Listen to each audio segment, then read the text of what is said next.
Hi, I'm Adam Summer. You're listening to the Yerushalmi Talk podcast with the support of the Yeshivat Javar Yerushalayim in Har Nof, Jerusalem. This is chapter 7, Halacha 7, and we're going to get into one of the most interesting halachas in this Masechet. This is going to be talking about oleilos in a vineyard that was consecrated to the temple, becomes hekdesh, and there's all sorts of subtlety that happens because you have undeveloped growth and the things that are subject to tithes, like leked and shchicha and revi'i and oleilos, you don't have to separate trumas and meiser for. But the things that are consecrated to the temple doesn't need to come and take out parrot, oleilos, shchicha, and they don't have to do tithes either. So now the question is going to get into this really interesting thing about the nutrition of the fruit on the tree. And we're going to get into a really neat story that doesn't exist in any of the midrashim. It's not in Midrash Rabbah, and it's like a Godic, and it's just an interesting point, and it's very unique. So let's get into it. The Mishnah reads, if one consecrates his vineyard before the oleilos can be discerned, the oleilos are not for the poor. But if he consecrates it after the oleilos can be discerned, the oleilos are for the poor. Again, this has to do with timing, okay? And this is talking about a case where, before you can realize which clusters will develop properly and which are going to remain oleilos. That's what the Pnei Moshe says. Helps us to walk through as a basic setting the tone of it. And again, we're talking about, before these oleilos emerge, the poor don't have claim whatsoever on the vineyard because they're not oleilos yet, right?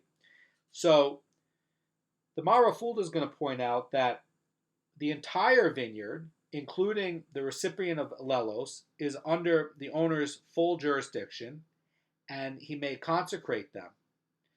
Once it is consecrated, any oleilos that subsequently developed are not left for the poor, and consecrated property is not part of the obligation of what the temple has to do. So this is known from the verse in Leviticus 19:10, and your vineyard you shall not take oleilos, which implies that only your vineyard is subject to the law, but not the vineyard belonging to the temple. So this is really going to be talking about, says the Rosh about his commentary in the Mishnah, where after they develop sufficiently to allow a person to realize that they are going to develop into normal clusters with shoulders and dripping, and which are going to become and stay as oleilos. So the Rosh continues and says that once the oleilos emerge, they are property of the poor and not the owner. And therefore, the owner has no power to consecrate them because you cannot consecrate something that does not belong to you. So that's a key point, right? So let's say the oleilos already happened, right? We know they're oleilos. It's not this case where they're 1/3 developed, less than 1/3 developed, and we can't tell the cluster whether it's going to be an oleilos or it's going to be a normal cluster. And let's say it's after this 1/3, and we can see these are oleilos and these are normal clusters. And now I'm going to consecrate everything. No problem. That's not a real consecration because you can't consecrate something that halachically doesn't belong to you. Just like you can't take something that's not yours and make it hefker. You can't take someone else's property and make it hefker. And same too here. You can't take somebody else's property and consecrate it to the temple. It's not yours to consecrate. So how can that be, right? So here's what Rabbi Yossi says in the Mishnah. Rabbi Yossi says, in the later case, the poor must donate the value of the new growth to the temple. Now, this is a little bit of a change up. Okay, let's take a look at the Rosh to help us explain this. He says that although the oleilos belong to the poor, they draw nourishment from the vine and the earth, both of which, having been consecrated, belong to hekdesh. That's the property of the temple. Rabbi Yossi's ruling that because the new growth of the oleilos derives from property belonging to the vine, the poor are liable to make restitution to the temple treasury for the value they receive from the time of the vineyard's consecration until the oleilos ripen. In other words, according to Rabbi Yossi, they're saying that once it gets consecrated like this, the poor have to actually donate the value of the new growth to the temple because you've taken the nourishment from the vine and you've taken the nourishment from the earth, and you got benefit of that. You're not allowed to take benefit from hekdesh. It's milah, and you have death from heaven if you do that. So in order to save the poor people, okay, and you've effectively had an increase because of this nutrition, whatever the value is from the time it was consecrated to this extra period of growth when it gets harvested, whatever that actual increase is, you have to come up with an increase in value. How much extra did this become worth? And then make that and donate that value to the temple, because you took the nourishment from the vine and the earth, which belong to the temple, and now you're not allowed to take benefit from it at all. So it's not like a tithe. It's actually like, but Rabbi Yossi saying is like this period of time stopped exactly at when it got consecrated. And yes, the oleilos themselves are still yours, but the increase of growth is not, because you took the nutrition.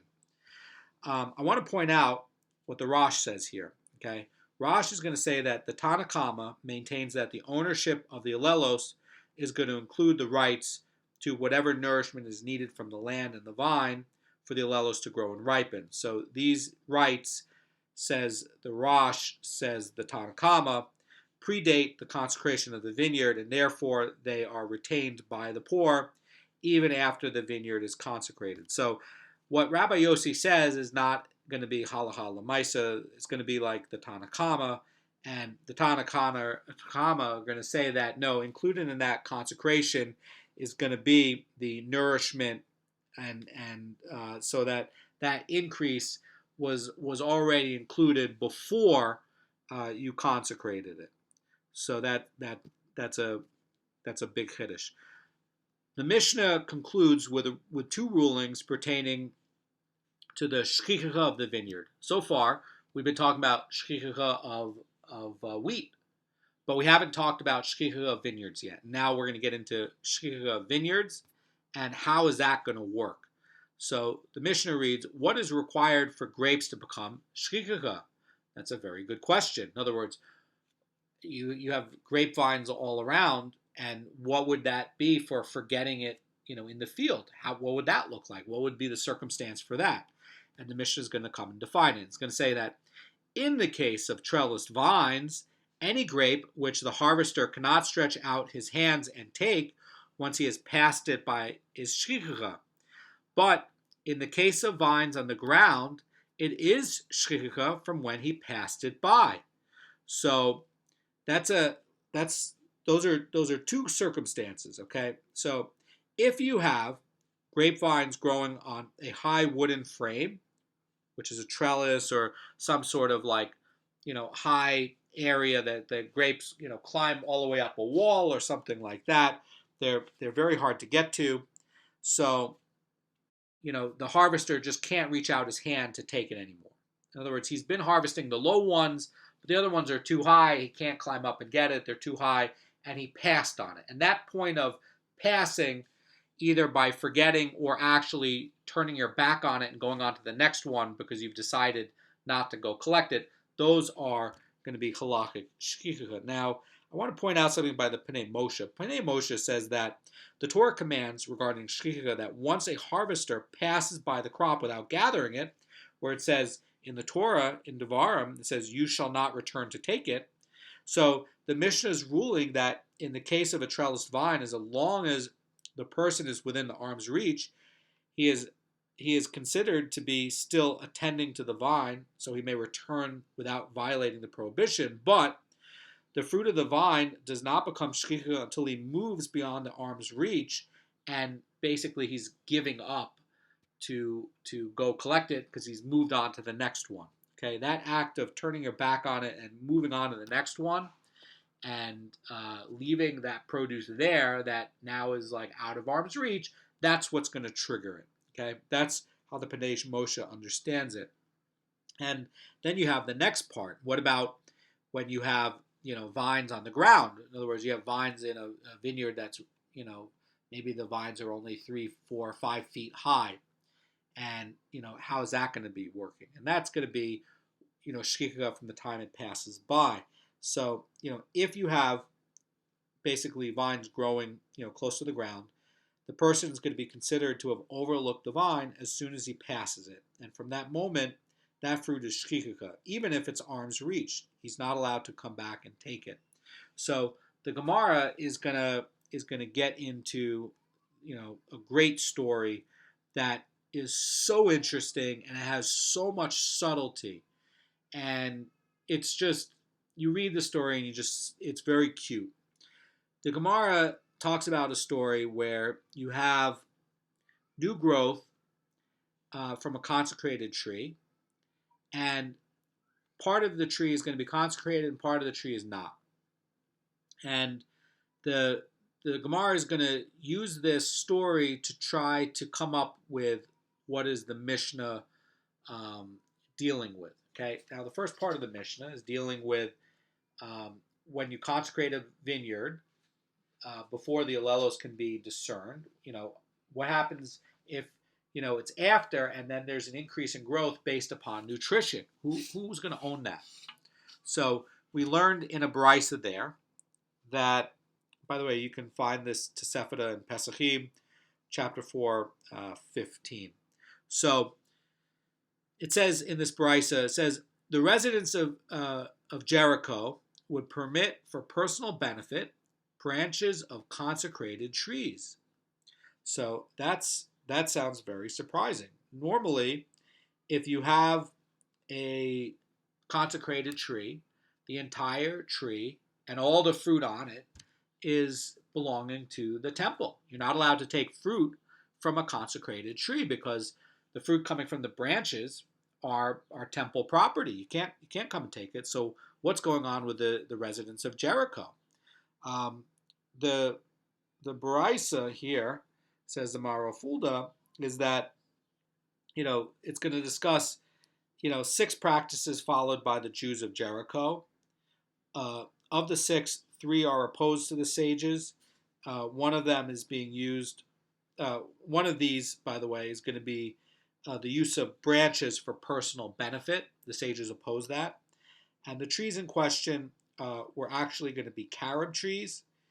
And it's common to prune back the branches of carob every 7 years. And this is going to cause newer, thicker branches to grow into place. So the Marafulda is saying that it happened that the early inhabitants of Jericho consecrated their carob trees just after the branches were pruned. And evidently when the new branches grew, their descendants cut off the branches and derived personal benefits from them.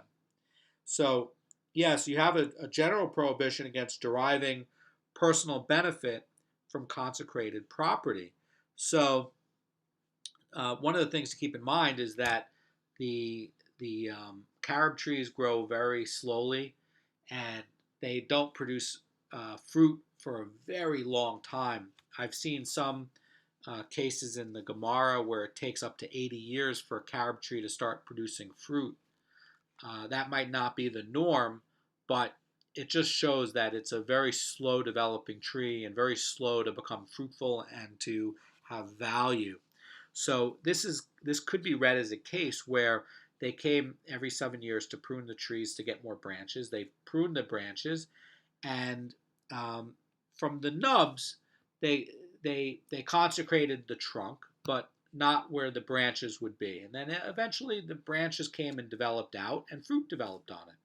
So the branches were not consecrated, but the trunk of the tree was. And this is exactly a case of what we're seeing in the Mishnah, where, hey, now you have this increase of growth, and this increase of growth is coming from the ground and the nutrition, and from the earth and from the trunk, but that part belongs to the temple and the other part doesn't. And you'd say, hey, maybe this increase of growth really still belongs to the temple.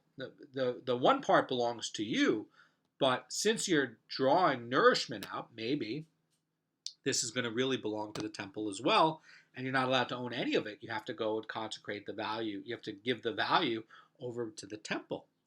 So that's an exact parallel to really what this Mishnah is going to be talking about. In the case over there, it's going to be carob trees. In the case over here in the Mishnah, it's going to be grapevines. So the sages said to them in the Gemara, says in the Brisa, do you not admit to us that the produce of a consecrated plant is prohibited for benefit? How can you derive benefit from these branches? And the residents of Jericho said to them, our forefathers, when they consecrated these trees, consecrated only the trunks, on account of the men of the fist who would come and take the trees by force. In other words, what they're coming and saying, who are the men of the fist? They're basically saying like robbers.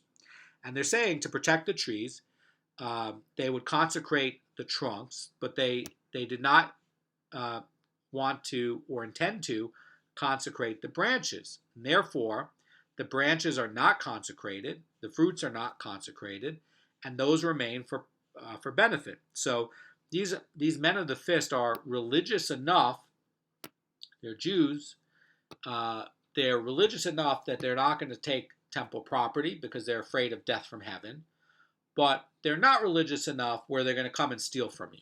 Okay, so they don't mind taking, patches from Shemayim for double damages, but they're afraid of heaven enough where they don't want Hashem directly to come and smite them and destroy them directly, but they'll accept a limit of double damages, right? These are the men of the fist. Basically, they're robbers and bandits and thieves, and they're horrible people, but there's a little bit of Yirat Shemayim in there. They're not exactly all bad. They're terrible, but they're not completely bad. So the Gemara is going to examine the reasoning of the sages. And it says, Gemara says, what did the rabbis think to say in response to this argument?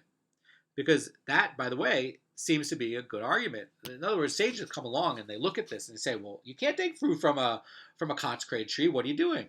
The people of Jericho come along and say, no, this is not consecrated. That trunk, that's consecrated. But these branches, these are not consecrated. These are for us to use.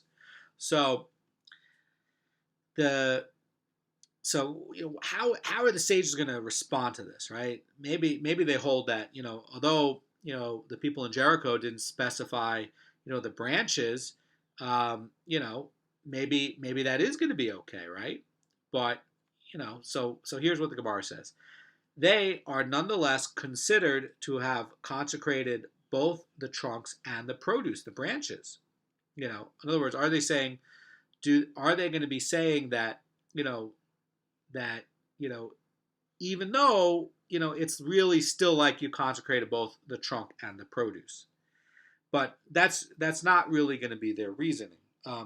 Mara Fulda explains it like this, a little bit clunky the way it's written from the Gemara, but here's how the Mara Fulda is going to clean it up for us. Gemara suggests that the sages perhaps hold that without an explicit stipulation to the contrary, we must assume that the forefathers of the people from Jericho intended to consecrate both the trunks and the branches. Although there is good reason to believe that their purpose is consecrating the trees was served by consecrating only the trunks, this is not regarded as an express stipulation to that effect. Accordingly, the sages ruled that the people of Jericho were not permitted to use the branches for personal benefit.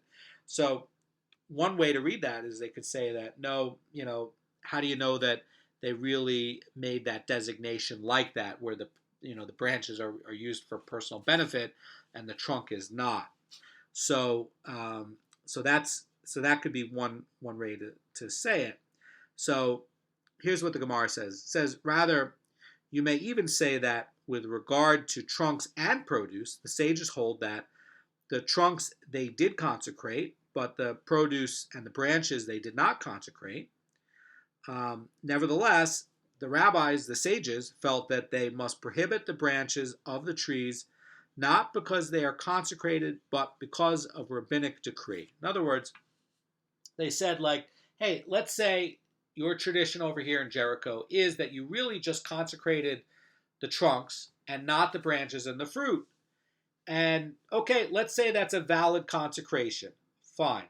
And let's say, hey, Doraita, you would really be entitled to the carobs on the branches, because they hold the position that when you made this consecration, you included the nutrition from the earth and the trunk, which got consecrated over to the temple. But before you made that consecration, right, the branches are entitled to the nutrition from there. And basically, it's as if they carved that entitlement out from the consecration of the tree. So that's how, say, Doraita, the rabbis would be consistent with their own view, and the Tanna Kamma's view, where they would say that, you don't need to add to the value of what's increased and turn that over to the temple, because it's like you've carved this designation out for yourself beforehand.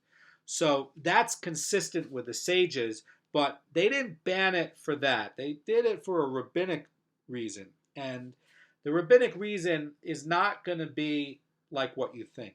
So here's what the commentary says.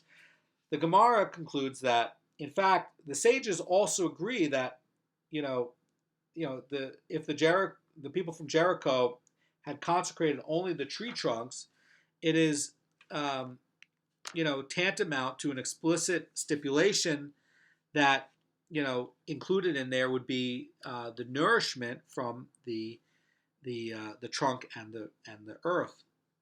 And therefore, the branches were indeed unconsecrated and would be, permitted for benefit. But here's the point of the sages. So this is the Marafulda. Marafulda is saying that the sages prohibited the branches by rabbinic decree, and here's why. The sages feared that if personal benefit would be allowed in this case, people would make mistakes and assume that the produce is permitted whenever it is not explicitly excluded, not recognizing that the permit in this case is due entirely to the people of Jericho limiting the consecration of the tree trunks, and to make sure that people would not inadvertently sin from eating and taking from the holy and doing mila and doing sins against the property of the divine, which is subject to the death penalty, death from heaven. The rabbis decreed that even in such a case, the people from Jericho are forbidden to benefit from the tree's new produce. Okay, so why are they doing that? I just want to explain this. You have a case here where if you get it wrong, you have death from heaven. Okay, and that's really strict. You eat temple property, death from heaven. Somehow you're going to have a big problem. So the people, even though the people in Jericho were technically right, okay, they consecrated the tree trunk, and in the consecration they left out enough where they would have the nutrition for the branches and the carobs, and everything would be just fine. But the problem is now you have a bunch of Amoratzim that are going to look like, hey, if you have trees and you consecrate it, you're still allowed to eat the fruit. I see the people of Jericho doing it. So in the law, technically, Doraita, the people of Jericho are right. The sages are saying the problem is you're going to end up with a bunch of Amoratzim, Am Yisrael, coming and eating consecrated fruit from the temple and getting death from heaven. So we have to make a border, a fence, a gator, in order to protect this, because the people are not learned enough to know what the people of Jericho did, understand why they did it, and so you have to make this because you have to protect Am Yisrael from doing a sin that's going to be death from heaven. Okay, that's a very rational and reasonable way. In other words, the the biblical prohibition, there's not a problem with that. There's not a problem with the people Jericho did. There's a Maris Ein problem, and because you have people coming to look at this, and they're going to draw the wrong conclusion, they're going to get the halacha wrong. If you had a case where all of Am Yisrael were learned, then yeah, you could do it, right? But you don't have that. You have a bunch of Amoratzim. They're going to get confused. They're not going to understand what's happening. Because they're not going to understand what's happening, they're going to be sinning in a terrible way. And it's really, you're leaving a stumbling block in front of a blind person. So that's why they set up this rabbinic decree to forbid it. Okay, very interesting story. Now, the Gemara is going to try to resolve this inquiry on this Mishnah. Okay, it's going to talk about the same kind of case here, Rabbi Yossi's point. Gemara says, let us learn the law from this ruling. If the vineyard is consecrated after the oleilos can be discerned, the oleilos are for the poor. In other words, even though the consecration neither specified nor excluded the vineyard's produce, the poor retain a right to the oleilos. That's going to be deraita, right? So the same then should apply to someone who consecrates an orchard. Unless he specifically includes its produce in the consecration, it should retain all the rights. He should retain all the rights to the produce. In other words, says Amara Fulda, the Gemara is going to assume that the oleilos are left to the poor because the consecrator did not specify the produce in the vow, and we may therefore presume that he did not intend to consecrate the vineyard's fruit. And we see that unless a person specifically states that he wishes to consecrate the produce, it is not consecrated. Therefore, one who derives benefit from it does not violate the prohibition of Meila.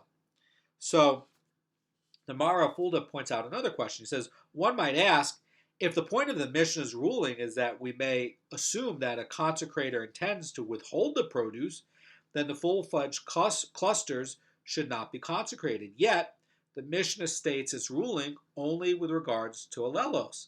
The Mara Fulda explains that, indeed, according to our present understanding of the Mishnah, the full clusters too are not consecrated under biblical law, and their benefit does not violate the prohibition of Meila. Nevertheless, these clusters are forbidden for benefit, for they are consecrated under rabbinic law. And it gets back to this case, so you don't have people mistakenly, putting in these waivers and then other people coming along and seeing this done and not understanding the mechanics of what happened in here and tripping and falling and doing Meila. That's basically what's going on in here. So the Gemara is going to continue, and the Gemara is going to reject this proof from the Mishnah. It's going to say it is different here in the case of oleilos. For a person cannot consecrate something that does not belong to him. That's going to be the point, says the Gemara in reply, and say no. You're not allowed to consecrate something that's not yours. The Torah comes and gives this right to the poor. So you can't. You can consecrate your part, but not something that belongs to someone else. So again, when is the ownership going to come about? So yeah, the oleilos is going to remain the property of the poor, and not because the consecrator retained rights to the vineyard's produce, but because he did not own the oleilos to begin with, so he cannot consecrate them. And he's not empowered to consecrate the oleilos because they're not his property. So the Gemara is going to question this assertion, and then we'll be done for the day. The Gemara says, now, if this is correct, that the oleilos were not consecrated because they were the property of the poor, then even if the vineyard was consecrated when the oleilos could not be discerned, the oleilos should be left to the poor. But the Mishnah rules that in this case, the oleilos are not left for the poor. So, yeah, how could that be, right? Like, if you go and consecrate it where you can't tell the difference, how can you say that these oleilos belong to the poor? And the Gemara is going to explain.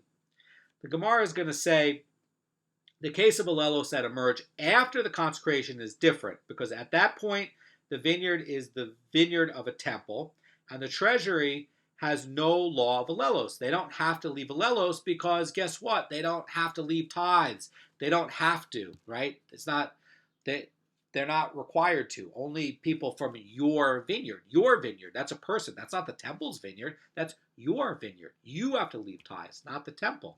So if it develops after it's consecrated, well, there's no oleilos because guess what? Temple doesn't have to leave oleilos. And the Gemara is going to support this claim and just finish it up. So it is, the Gemara says, it is as that which was taught in the Brisa. If one plants a vineyard for the temple treasury, it is exempt from orlah, from reve'i, from oleilos, but it is subject to the laws of the Shemitah year. In other words, this Brisa is showing that a consecrated vineyard is not subject to the law of oleilos, so that the Mishnah's ruling concerning oleilos that emerge after the consecration is going to be based on this fact. So why should it be that there's no leaving of oleilos in this case? Because the temple doesn't have to give it. And then tomorrow we're going to get into Shemitah produce and how is that going to work with the temple. Have a great day.